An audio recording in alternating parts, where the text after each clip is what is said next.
Já contei tanto de como eu me preparei para o TJ de São Paulo, mas parei para pensar que eu nunca contei o que eu faço como escrevente do TJ de São Paulo. Eu trabalho na Vara da Violência Doméstica, que é uma vara especializada na competência Lei Maria da Penha, então tramitam com a gente as medidas protetivas de urgência e as ações penais. Na vara onde eu trabalho, os processos são divididos por finais. Então, por exemplo, o meu final é 1 e 8, eu filtro no SAGE do andamento em todos esses processos.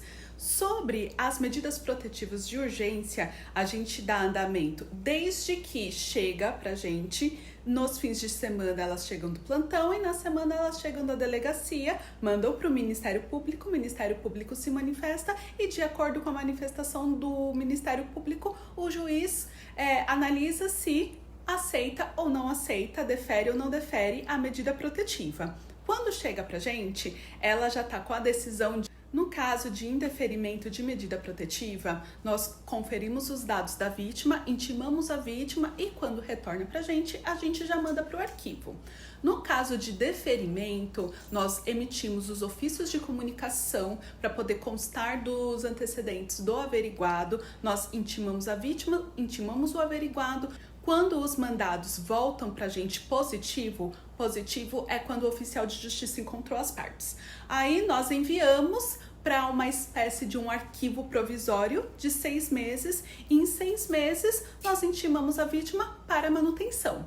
Caso alguma das partes não seja encontrada, nós enviamos para o Ministério Público para ele fornecer mais endereços. Também damos andamento até o arquivamento da medida. Caso a vítima não tenha mais interesse, ela se manifesta nos autos, enviamos para o juiz para decisão e depois da decisão de revogação, as partes são intimadas e enviamos para o arquivo. E também damos andamento nas ações penais, que também são competência da Lei Maria da Penha. Então, a maioria das ações são lesão corporal, vias de fato, ameaça, é o que mais chega pra gente. Então, nós recebemos do momento em que o Ministério Público oferece a denúncia e o juiz recebe a denúncia. Então, nesse momento, é o momento que nós citamos o réu, nós intimamos a vítima, emitimos os ofícios de comunicação também para poder constar dos antecedentes e damos todo esse andamento. Aí, a parte de audiência não é com a gente, tem outras pessoas que cuidam da audiência. O processo volta pra gente depois do termo de audiência, que é quando o réu ele é absolvido ou ele é condenado, nós temos que fazer todas as comunicações. No caso de absolvição, fazemos as comunicações via ofício, intimamos as partes, enviamos para o arquivo. Caso de condenação, temos também que comunicar às autoridades, temos que emitir guias de recolhimento, caso seja hipótese de prisão, e damos os andamentos, se preciso, enviamos para o 2º grau também, se for caso de recurso. E quando o processo volta do 2º grau, nós também damos andamento no acórdão. Nós temos 2 tipos diferentes de atendimento ao público. O primeiro é o presencial, que é o atendimento no balcão. Então, quando a vítima, por exemplo, quer fazer uma revogação de medida protetiva, manutenção, essas coisas, ela tem que ir pessoalmente no balcão para podermos dar um andamento. Caso de alvará de soltura também, o réu leva o alvará para a gente, se apresenta, atualiza o endereço. Então, fazemos os atendimentos tanto dos réus quanto das vítimas no presencial. E também temos o balcão virtual. É como se fosse um chat que a pessoa entra quando quer informações de processo, por exemplo, senha para poder acessar. Essas informações elas podem ser fornecidas via balcão virtual, que atendemos quando estamos em home office. Em relação ao home office, o meu cartório adota um sistema híbrido. Então, ficamos 3 meses de home office e 1 mês presencial.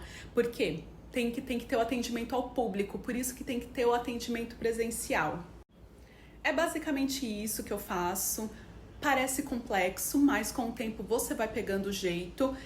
O sistema SAGE, ele foi a maior dificuldade que eu tive. Eu nem tive tanto problema com o assunto, apesar de eu não ser formada em Direito. Eu sou formada em Letras, eu era professora de inglês e consegui aprender assim sem problemas. A única questão foi realmente o sistema SAGE, mas conforme o tempo vai passando, você vai pegando o jeito da coisa, sua chefia te ajuda. Então, se você tem esse receio quanto a aprender o serviço, não precisa ter, porque mesmo quem não é formado em direito consegue aprender. E uma outra coisa que pode ser bem delicada para alguns e que foi para mim, porque eu nunca imaginei que eu ia cair numa vara criminal, vara da violência doméstica.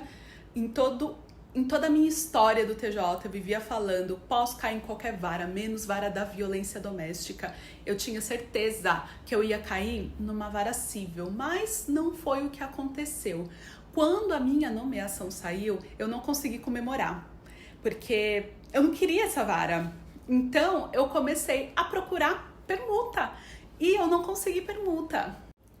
E quando eu não consegui a permuta, eu entendi que eu tinha essa missão lá. Eu tinha que estar lá por algum motivo. Eu já tô satisfeita porque eu gosto do serviço. Eu sinto que eu consigo contribuir com as pessoas que são atendidas por mim. Eu sinto que elas ficam satisfeitas. Não é à toa que às vezes eu tô em home office e as pessoas perguntam: nossa, cadê a Priscilinha? Ontem uma amiga minha me mandou um Teams perguntando, sua amiga veio aqui, ela perguntou, cadê a Priscilinha? Então, nessa que você percebe que você está fazendo o seu serviço. Então, por vezes, a gente tem que aceitar que nós estamos onde deveríamos estar, não onde gostaríamos de estar.